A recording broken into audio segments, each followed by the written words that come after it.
Iš UAB Intersurgical teritorijos išvežtas gruntas. Ar planuojama gamyklos plėtra? Interviu su Visagino medicinos gaminių gamyklos vadovu Renaldu Kupščiu.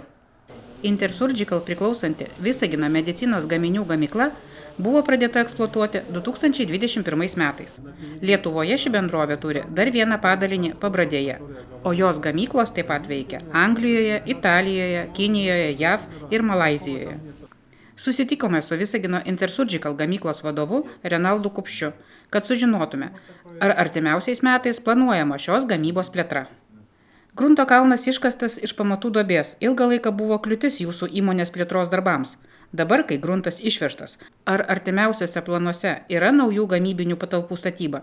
Taip, galima sakyti, kad dabar jau yra galimybė tęsti statybas. Pirmiausia, mums reikalinga vieta statyboms. Žinoma, tas grunto kalnas buvo viena iš kliučių. Dar prieš kelerius metus pradėjome planuoti papildomų pastatų plėtrą šalia dabar veikiančios gamyklos. Projektą jau esame parengę, taip pat turime ir statybos leidimą. Tačiau, pasak Renaldo Kupščio, galutinis sprendimas dėl projekto įgyvendinimo priklauso nuo akcininkų. Apskritai, Intersurgical bendrovės augimas pagal gamybos apimtis ir pardavimus kasmet siekia 7–8%. Tačiau būtent akcininkai sprendžia, kurioje šalyje ir kada didinti gamybos apimtis. Tikimės, kad ir pas mus tai vis dėlto įvyks. Kada ateis tas momentas? Dabar negalime pasakyti. Tačiau jei akcininkai priims tokį sprendimą, statybos darbus galėsime pradėti praktiškai jau kitą dieną, nes iš mūsų pusės viskas jau yra paruošta. Tačiau jūs dar turėjote laisvų gamybinių patalpų? Taip, turėjome. Ir tai dar vienas svarbus momentas. Net ir be papildomų pastatų čia, Visagine, plečiame savo gamybą. Iki šiol, kaip ir minėjote, dar turėjome laisvų patalpų. Dabar jau paskutinė patalpa yra parengta gamybai. Ji dar nėra užpildyta procesais, tačiau šiais metais jau pradėsime tai daryti. Tikimės, kad iki šių metų pabaigos arba kitų metų vidurio ši patalpa taip pat bus visiškai aprūpinta įranga ir joje prasidės gamybos procesai. Ar dėl to vyksta darbuotojų priėmimas? Taip, galima sakyti, kad nuo pat pradžių, kai čia pradėjome dirbti, darbuotojų skaičius šiame Visagino padalinyje palaipsniui augo. Kai kuriais laikotarpiais augimas buvo didesnis, kai kuriais mažesnis. Šiuo metu šiame Visagino padalinyje dirba 480 žmonių. Ir taip, manome, kad atsiradus procesams naujose patalpose, taip pat priimsime naujų darbuotojų. Žinoma, darbuotojų skaičius gal ir nepadvigubės, tačiau tam tikrų žmonių skaičių priklausomai nuo poreikių ir gaminamų gaminių greičiausiai priimsime.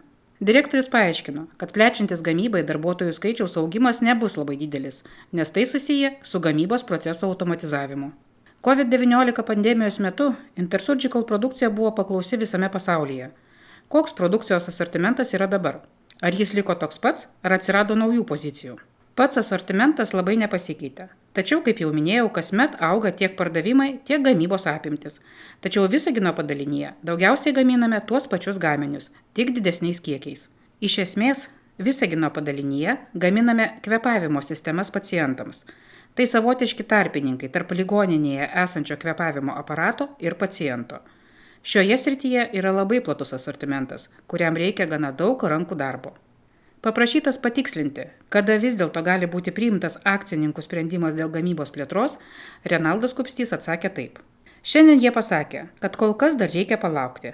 Kada tai įvyks, dažniausiai tokie sprendimai yra peržiūrimi metų pabaigoje, kai sudaromi kitų metų planai. Šiuo metu darbuotojų kaita įmonėje sudaro apie 10%. Dažniausiai išeina žmonės, kurie ateina ir, taip sakant, dirba iki 1 ar 2 mėnesių. Jei po to jie lieka, tai jau lieka ilgam. Tai reiškia, kad turite tam tikrą bandomąjį laikotarpį, ar žmonės patys neatlaiko? Taip, yra standartinis 3 mėnesių bandomasis laikotarpis, per kurį ir mes stebime. Žiūrime, ar žmogus rodo norą dirbti, ar nori ir dirba. Tačiau dažniausiai būna taip, kad patys žmonės pamato, jog galbūt šis darbas jiems netinka ir priima sprendimą išeiti. Labai retai pasitaiko, kad, taip sakant, sutartį nutraukime mūsų iniciatyva. Dažniausiai tai būna tik esant šiurkštiems darbo tvarkos pažeidimams. Daugelį žmonių, kurie norėtų dirbti Intersurgical gamykloje, domina klausimas, ar įmonėje yra nustatytos darbo normos ir kas nutinka, jei naujas darbuotojas su jomis nesusitvarko. Taip, žinoma, turime nustatytus normatyvus. Ką reikia atlikti, tačiau taip pat suprantame, kad žmogus ateina pirmą dieną ir tikėtis, jog jis iš karto dirbs taip, kaip žmogus dirbantis pusę metų, metus ar ilgiau, mes neturime tokių iliuzijų. Stengiamės suteikti viską, kas įmanoma, kad apmokytume naujus žmonės, suteiktume jiems pagalbą, kad jie kuo greičiau perprastų mūsų procesus ir pradėtų mums padėti atitikti tai, ko iš jų tikimės. Pirmiausia, stengiamės suteikti visą įmanomą pagalbą. Jei objektyviai matome, kad žmogus stengiasi, tačiau ne viskas pavyksta, taip pat žiūrime, galbūt jam būtų galima pasiūlyti darbą kitoje darbo vietoje, toje pačioje mūsų įmonėje, tačiau kitoje pozicijoje, galbūt sektųsi geriau. Kitaip tariant, visada ieškome variantų, kad gerai būtų ir mums, ir kad žmogus galėtų parodyti savo stipriasias pusės. Tačiau svarbiausia vis dėlto yra noras. Jei žmogus pats nori ir stengiasi, tai tik laiko klausimas, kada jis pradės atlikti tai, ko prašome. Ar planuojate keisti pamainų skaičių ir darbo grafiką? Šiuo metu turime 2 pamainų tipus. Dabar didžioji dalis žmonių dirba 2 pamainomis per parą. Nuo 6 val. Ryto iki 15 val. Ir nuo 15 val. Iki vidurnakčio. Kitas pamainų tipas, kai dirbama po 12 valandų. Nuo 8 val. Ryto iki 20 val. Vakaro. Ir nuo 20 val. Vakaro iki 8 val. Ryto. Kol kas mums pakanka šių 2 pamainų tipų. Taip pat turime tam tikrą skaičių žmonių dirbančių dieninių grafikų. Tačiau jie turi atitikti tam tikrus kriterijus. Pavyzdžiui, mamos auginančius mažus iki mokyklinio amžiaus vaikus ar žmonės turintys kitų specifinių poreikių. Tačiau ir čia yra nustatytas tam tikras limitas žmonių, kuriuos galime priimti. Kitaip tariant, nei jei žmogus atitinka kriterijus, negalime priimti visų norinčiųjų. Ar grafikas, kai po 4 darbo dienų suteikiamos poilsio dienos, susijęs su gamybos ypatumais? Ar manote, kad dirbti 5 dienas būtų sunkiau? Tai yra pas jūs 4 darbo dienos, po to 2 poilsio dienos. Tokie grafikai susiformavo per ilgą laiką. Taip pat susiję ir su darbo kodeksu. Turime laikytis nustatyto darbo dienų skaičiaus per mėnesį ir toks grafikas labai gerai pasiteisina mėnesio eigoje. Ar šiuo metu priimate darbuotojus į gamyklą ir ar yra galimybė įsidarbinti pas jūs? Taip. Šiuo metu priimame ne taip intensyviai, kaip tai buvo, tarkime, praėjusių metų vasarą, tačiau, kaip jau minėjau, pas mus yra tam tikrų darbuotojų kaita.